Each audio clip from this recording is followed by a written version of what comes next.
Hello, everyone, and welcome to And There You Go, a podcast about life. Whether you're hanging from a cliff by one hand or laughing your ass off, we'll cover it all. And now your co-hosts, Addie and Chad. Hey, everybody, this is Addie, and I'm sure it's kind of a surprise to hear from me today because Chad usually does the intro, but because he is sharing pieces of his story, he asked me to do the intro this time, and so I'm looking forward to hearing your story, Chad, because we'll be telling pieces of it for quite a while, but this is a pretty big piece. Yeah, it is. You know, I think everybody's story has got a lot of pieces to it. You know, and certainly yours does. You shared some of yours, very high level, and that's really what I hope to do in this episode, is share part of my story at a very high level. And so what I really want to do is break my story into two pieces. So let me set this up by saying that for any of the listeners out there who haven't heard or don't know, I'm alcoholic, and my story is around my addiction and how I recovered from that and how I have thrived since recovery. And that recovery state. You have thrived. I have. Yeah. Yeah. No, and I really feel that too, and I feel more alive today than I ever have in my entire life, I think. And you had 2 times that you went to treatment for I did. Yes. alcohol. Yes. And that'll be a part of my story, so I'll explain that. And we have had a lot of similar experiences. This one, the dichotomy is unbelievable because you are alcoholic. I dealt with alcoholics in my personal life in very, very different sorts of ways. And not just alcoholics, but addiction in general. Addiction in general, From yes. being on what we would call in the addiction recovery field, a loved one. You are the loved one of somebody who was addicted. Yes. I've also experienced addiction in other ways with different people, but that's something that will come when at I say a certain loved one, point. I don't necessarily mean with the one person. I'm talking about those that you were involved with. And and I think that would be real interesting to have a conversation where we explore what it's like on both sides of that coin. I do too. And so we'll have to jot that one down for a conversation at a future date here. One side of the coin or the other. Yeah, absolutely. And it's an interesting perspective on both sides. So we'll take a look at that one at some future date here. So I want to start my story. Like I said, I want to break it into 2 parts and really talk about the first half of my story right now on this episode. But what I want to do is I want to go to the end of the first half. So it's technically kind of what I would call the middle. I'm doing air quotes right now. Sure. But the middle of my story. And I want to do that because I want people to get a sense of just how far down I fell in life. And then I'm going to backpedal and explain kind of how I got there. So in the vernacular of addiction, there is a term for your lowest, and that's called the bottom. I've heard of that. Yeah, and it's interesting because, people will say, you're not going to recover. You're not going to want to recover until you hit your bottom. Well, as you alluded to, I had 2 stints in treatment. So I must have hit my bottom twice, but the thing is, bottoms are really kind of a relative thing. And so to put it into perspective, the ultimate bottom is when you're in the grave. You can't go any lower than that. No, you can't. So anything above that is just a relative bottom. And people's bottoms, sorry, it sounds kind of funny. This is well said. But the people's bottoms can vary. And it is true that if you relapse, your bottom becomes deeper. It will become deeper. And that's what happened to me, going through recovery twice. The first time I went through, my bottom was at a certain level, and the second time, my bottom was way down there. And so that's where I want to start with my story. And I'll start with my story by saying that I was admitted to the ER one evening after being awoken from being passed out in my bedroom and realizing that there were any number of people around me, including my sister and my then wife, in addition to 2 paramedics and 2 police officers. Mm-hmm. And I was basically given the mandate, you come peacefully or we're going to take you, period. I didn't really have a choice. But what I do remember about that night was that I was done. I needed to be done. Right.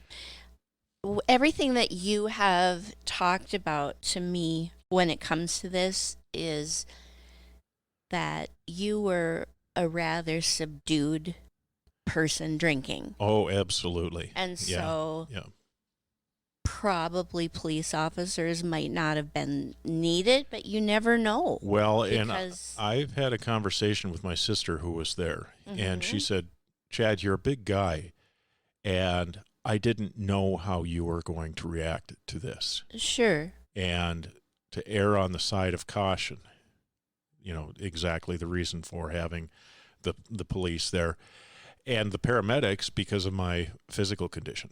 Mm-hmm. So off I go to the hospital. I was actually driven there by my sister and my now ex-wife. From what I was told, either the paramedics or the police followed them. I didn't know this at the time, just in case something happened. But I got to the ER. They admitted me and immediately started IV. And I think they gave me some sort of medication. I'm not sure what. And I remember just laying in the hospital in the bed and spending the night there. And it was a really kind of a surreal experience for me. When I woke up in the morning, I was told that because of my condition, I needed to go to a detox center. And so I was taken by ambulance to the detox center. I wasn't driven. They didn't want to take any chances with the condition that I was in. And so it was driven by ambulance to the detox center. And if you've ever heard of anything about a detox center and what that's like and just how horrible it can be, it's all true. It's not a real great place to be. When I got there, I had to have assistance by 2 of the attendants at the detox center help me off of the gurney, help me up just a small flight, maybe 4 or 5 steps to get into the front door. And I was in that bad a shape. And I don't remember a lot about the facility other than it was an older building. I remember there were a lot of people there. I remember that there were some offices behind a cage-like area where the staff worked. There was a dining area. And then there was a hallway down to a very large room that was filled with cots. And it was all dark because there were people like me in there and trying to sleep off whatever substance that they had that brought them there. And it was really a difficult thing. And at that point in time, I was starting to feel the shakes from alcohol withdrawal. I'm sure it was very humbling. It was really, truly humbling and scary because the people there weren't in the best of shape. And you didn't know from a behavioral standpoint what was going to happen. A little bit into my stint there, they actually had to lock a person into a padded room that was there. And that person was just screaming and banging and on the door to try to get out. And so there were, there was a potential for very serious behavioral issues. And you never know, is somebody going to go off on you or whatever? It's probably as close to a prison situation that I could possibly imagine. That's what I was thinking. Yeah. Sounds like that. Yeah. So, there's 3 things that really kind of stick with me from my experience there. in addition to feeling just like absolute crap because I didn't have my substance going into my body. But they had me on a medication to help with the withdrawals. The shakes. The shakes, yep. I struggled to eat. When you're using that heavily, you just don't eat. It was hard for me to keep things down. And one meal in particular that I remember, it was a beef stew, and I could barely get the spoon to my mouth with broth in it. It was shaking so bad. I couldn't get a glass up to my mouth without using two hands to hold it, to try to steady myself. And even then I had to lean forward and pretty much brace my arms so that I could at least get a sip of water even. It was that horrible. And it was just a sense of no control over my body whatsoever. And in no uncertain terms, I would imagine that you never thought you would be in this position. No. Oh, good Lord, no. I mean, it was, it was something that you only really hear about, maybe hear about on TV or in the news or, something like that. And to be in this place was just, absolutely surreal and demoralizing. I mean, of course, going through my head right now is, my God, how have I let my family down? And, all of this, that just, that swirls around in what you feel, and some anger about it too. To be honest, there was some anger that, how dare they put me in a place like this? But some of the things that I noticed, the first one was there was a young man there who, during an AA meeting that was actually held there one of the evenings, he had some words to say that were really profound to me. And I don't want to get into that right now. I want to come back to that on the second half of my story, because those words have stuck with me ever since, and they're still with me today in terms of the value that they gave me around how I want to go about making changes in my life. And again, that's more for the second half of the story. Sure. The second thing that I remember the most is that the main staff guy there pulled me aside and basically said, when you're done here, you're not welcome home. You're going to be going to a hotel to wait, and see what happens if you're going to go to treatment or not. And it's like, my first thought was, hell no, I'm not going to treatment. I can figure this out myself. Again, that's for another part of the story. Mm-hmm. But the one thing that was really poignant that he told me about was, as he looked at my chart, he said, holy buckets, you should be dead. Do you realize how lucky you are? And I said, no, I don't know. What do you mean? And he said, your blood alcohol content, your BAC from the hospital, it was 0.421. 0.421, more than 5 times the legal limit. I had no idea. And he said, you're lucky to be alive. And that really stuck with me. The last thing that stuck with me, and probably the thing that really defines my recovery experience, or at least the start of my recovery experience, was a realization that I had. So in this larger room that opened up, there were, I don't know how many cots, 20, 30 cots, people laying, scattering about. They weren't assigned. You just flopped where you had an open one. And I did, and I tried to get some sleep. And I could hear people moaning and groaning or shuffling around, or, just all kinds of just odd noises, really kind of place that I never expected to be. And it was kind of scary and really demoralizing. And every now and then somebody would shuffle by.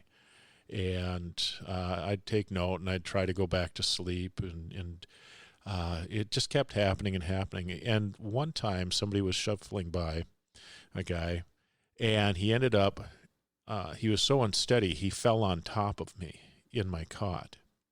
And all I could think about in that moment with this guy here was, is this how my children see me at home? Stumbling around, unsteady, falling at times. And the only answer I could come to if I was being truly honest with myself, and I was in that moment, was yes, this is how my children see me. And in that moment, I think there was a turn in how I saw myself, where I was at that point in time. So, most of the time when things like this happen, there's a rationalization. Yeah. But it sounds like you almost were a step beyond that. Yeah, I think so. I think if we back up just a scooch to the night that I was taken to the hospital, when I was awoken from my comatose state, if you will. I mean, I passed out. I was passed out. And my sister woke me up, and she looked at me and she said, "You're going to the hospital." And I just knew in that moment that I had to be done. And this sense of surrendering came over me, that I'm going to give myself over to this. It's happening, and I'm going to allow it to happen. I'm not going to fight it. I surrendered to it. And I think that surrender continued in that moment of realization that this is how my kids saw me. And it became, just very prominent in my thought process over the next few days and a few weeks and whatnot. And so here I am, just absolutely riddled with withdrawal symptoms and, in this awful, awful place. Guilt, shame, everything that goes along with that. And all I could think about was, how did I get here? And I mean, it was insane how my life had devolved into such degrading chaos, if that makes any sense. It does. Yes. Because, here's the thing. Again, I'm going to go back to in the vernacular of people in recovery, there are people who are addicts and alcoholics, and then there are people who are normal, or as we call them in recovery, we call them normies. So you, for example, would be a normie. You can have a drink and you can stop. Whereas me, I could have a drink and then I couldn't stop and didn't want to stop. And so we called you normies. The thing is, though, thinking about me and thinking about where I was in that detox center, it's like, how could I be there? I was a normie. Until my late 30s. I didn't start abusing alcohol until I was in my late 30s. How can that be? How can somebody go from being normal and being able to say, no, I've had enough, thanks, to somebody who can't get enough? There's not enough alcohol in the world to what is the phrase, sate my appetite for it, or so I mean, I had that, and my life was normal. I grew up, I had what I think was a fairly decent childhood. I mean, I got bullied in school some, but I got decent grades. I was really shy and introverted, but I had some friends. I went through college and then grad school, had some success in grad school, and had a string of decent jobs, and got married and had kids. I mean, it was a normal life. Really? Yeah, I know, but what the hell happened? And so I have to really kind of step back and think about what tripped me up. What happened that took me from being a normie to being a guy laying on a cot with another addict falling on top of him?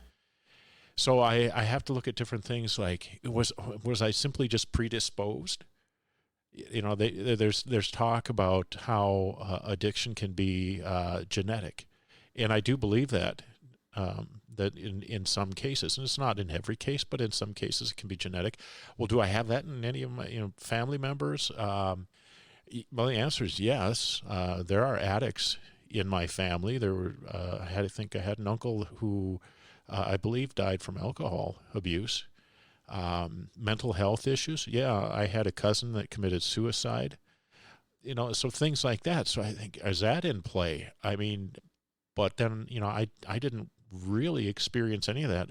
I didn't start drinking until I was in college, for crying out loud, and so what's going on with that? And so then I think, well, could it be just kind of my makeup? I was introverted. I had low self-esteem. Like I said, I was bullied a little bit, so maybe that led into it. I did experience a really serious bout of depression in college. Does that mean I'm predisposed to alcoholism? Now, as a side note, there's something called co-occurring disorders when it comes to addiction. And that's where mental health issues walk hand in hand with addiction.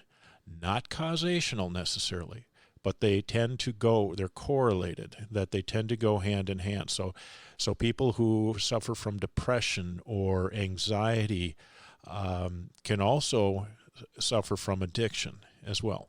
And again, there's not necessarily causation there, but there is a correlation there. So is that same thing as dual diagnoses? Yes. Okay. Yeah. Yep. Co-occurring disorders, dual diagnoses, the same thing. And so I wondered, was there something there that was a part of this? I did experience depression early in my career. I had a very serious bout of depression in the early part of my career. I at the time I couldn't figure out what it was. Speaking of careers, also, when you talk about having self-esteem issues or self-worth issues, I experienced a series of job losses, layoffs, completely unrelated to my capabilities.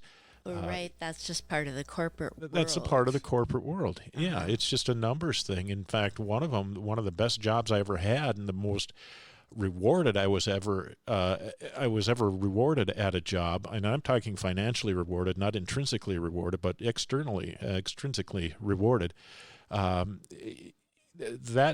job I lost because they decided to cut a department of 80 people in half, just summarily, boom. And they don't think a thing of it. No, it's a numbers game. And, and the thing is, I've got degrees in business, and so I get the numbers part of it, but man, it sucks being on the human side of it. Yeah, it does. It really does. So, I've got things like that going on in my life. And then I have to factor in what I have come to believe is really probably the core of the issues.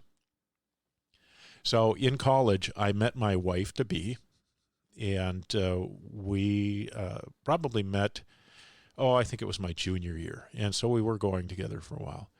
And unfortunately, at the end of my stint in college, I found out that she had cheated on me. And it was really hard. But because of my self-esteem, self-worth issues, I didn't have the wherewithal to walk away from it. Okay, so I own that part of it, but nonetheless, it had an impact. I mean, when you get cheated on, when you're betrayed, that trust that is demolished, destroyed, really can have an effect on you. And I do understand. Oh, I know you do. Because yes. There was infidelity in some relationships that were very serious for me. Yes. And so I know I said I was a normie before, but I think a normal person experiencing betrayal, most times will walk away from the relationship, but I didn't.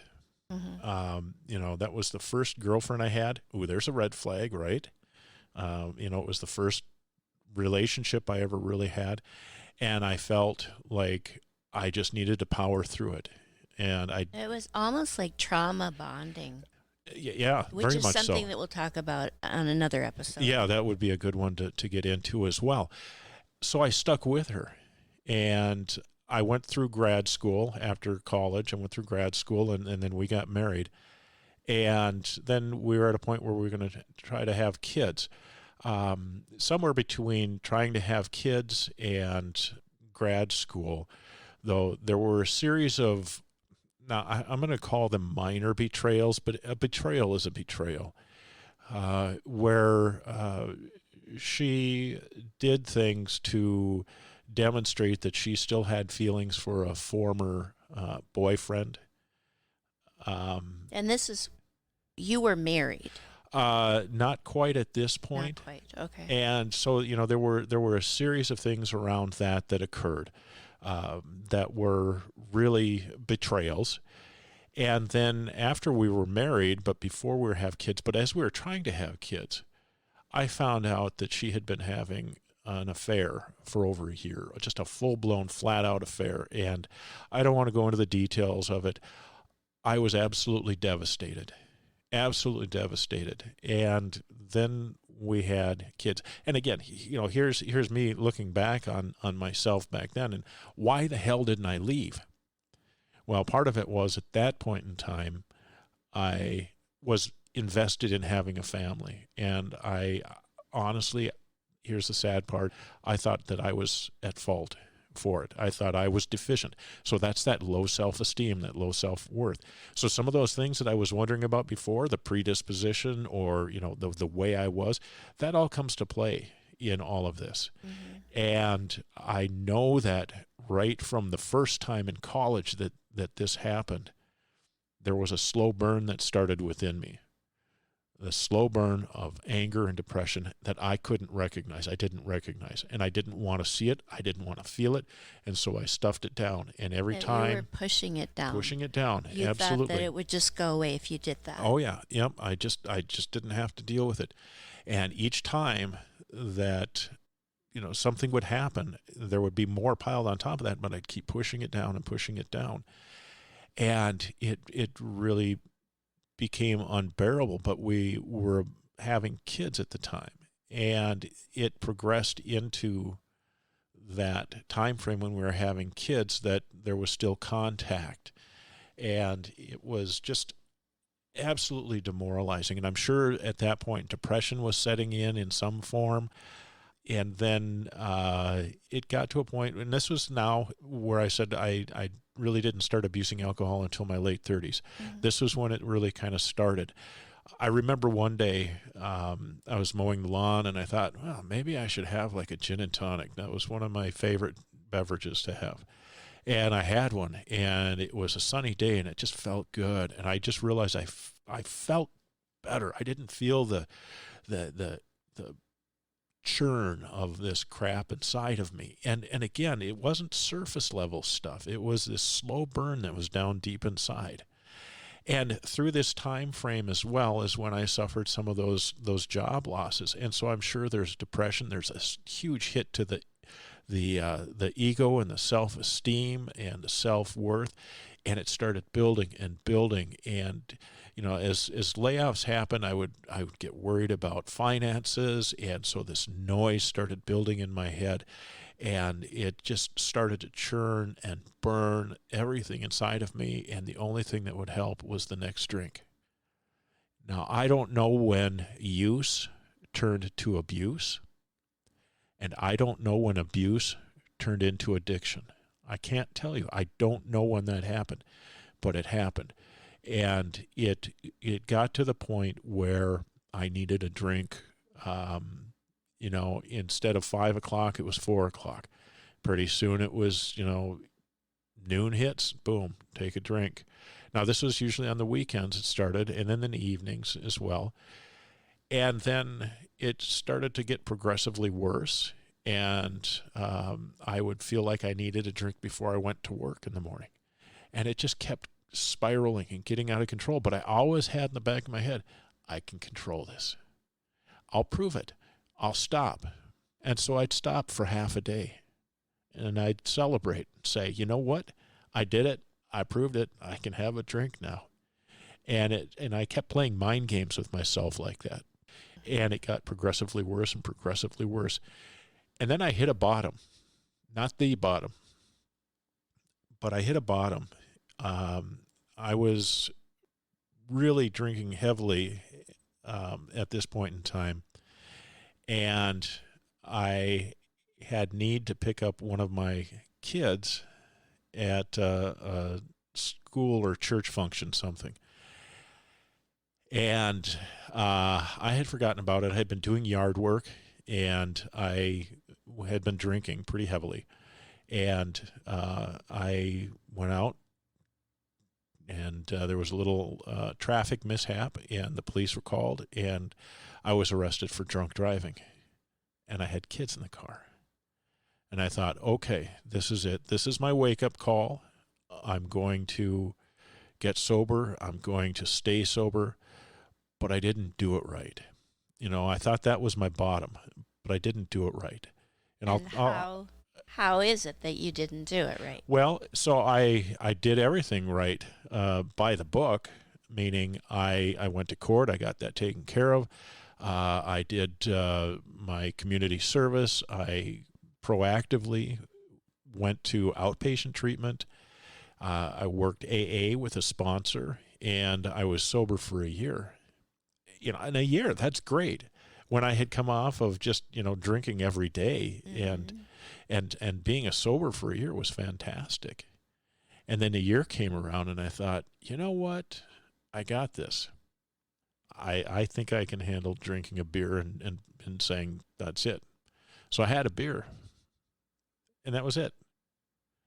Until the next day when I had another beer, and then another, and then pretty soon it was right back into the bottle of heavy-duty stuff by the end of the week. And generally, from my understanding, because I've been to several family weeks and things like that, if you relapse, you don't start at the beginning. Oh, no.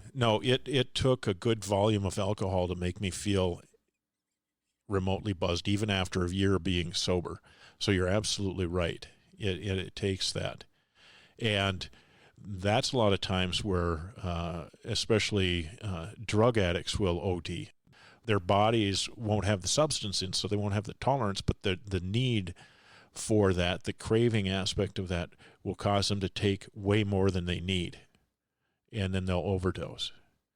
Okay. And so at any rate, what happened after a year was I got through the AA program and all of that, and then I fell down, and I fell down because I'd lost my higher power. And in AA, you adopt a higher power, and usually for a lot of people that's God or whatever you decide that you want your higher power to be.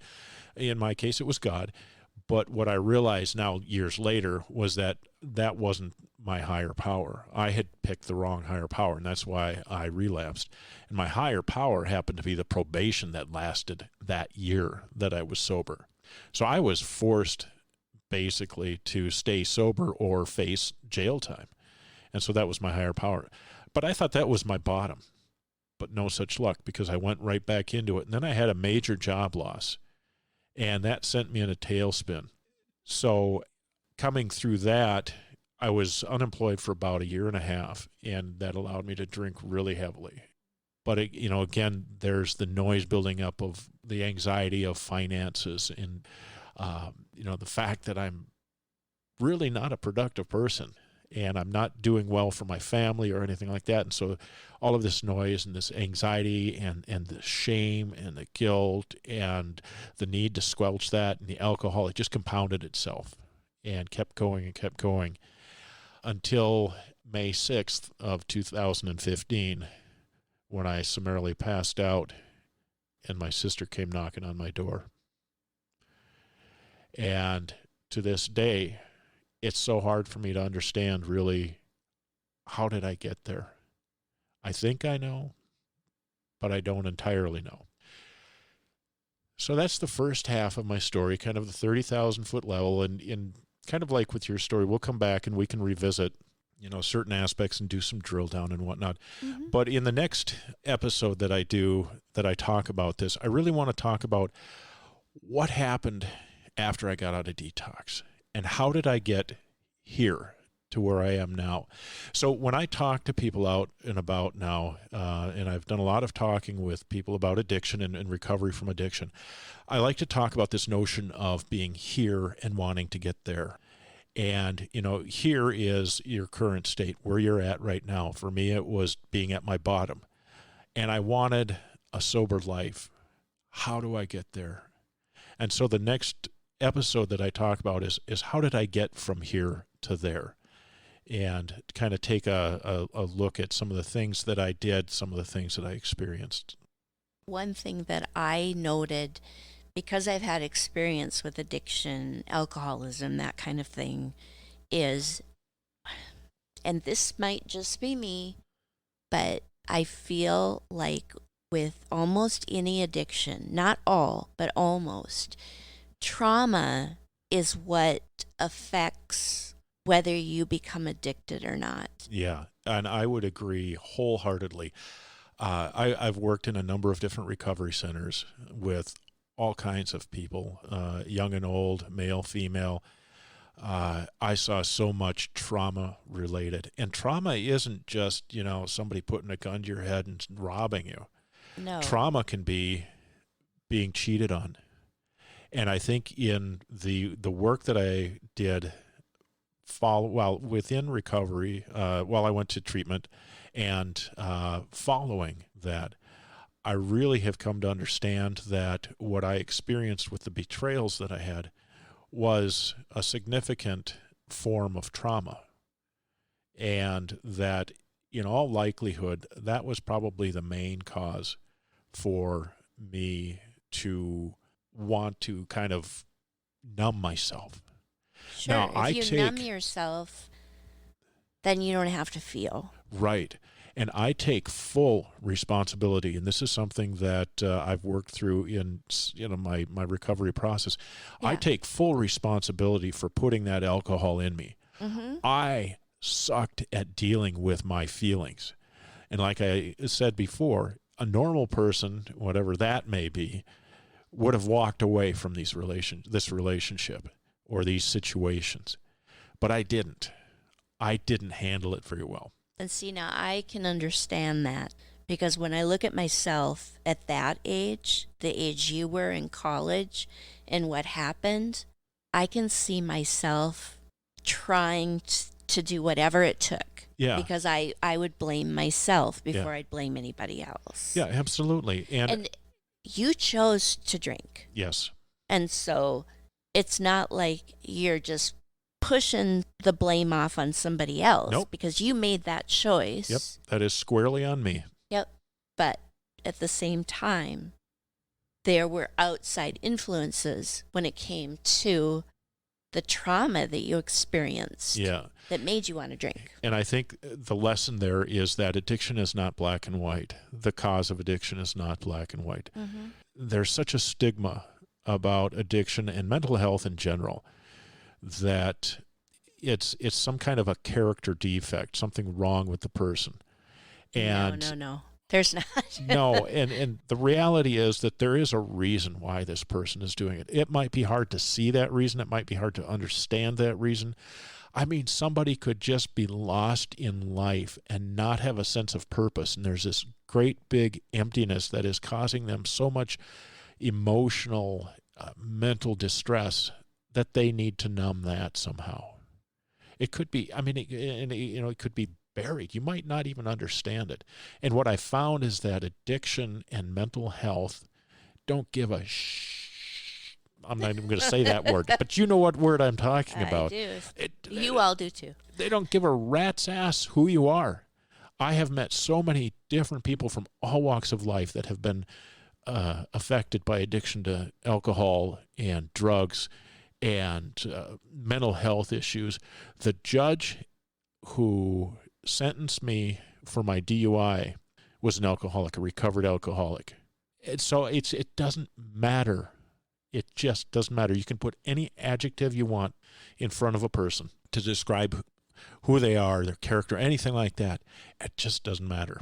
So I think that what I want to wrap up by saying is that regardless of your bottom, where you are, there is always hope. I found a way out. I know so many people have found a way out. Some people haven't. I've known people who have not survived. Their bottom was the ultimate bottom. And it just breaks my heart. It kills me that this happens. But for those who are struggling, or those who are loved ones of people struggling, know that there are ways and are things that can be done to get out. And again, I want to talk about some of that, how I experienced that, the next time that we have a conversation around this. Okay. And there you go. And there you go.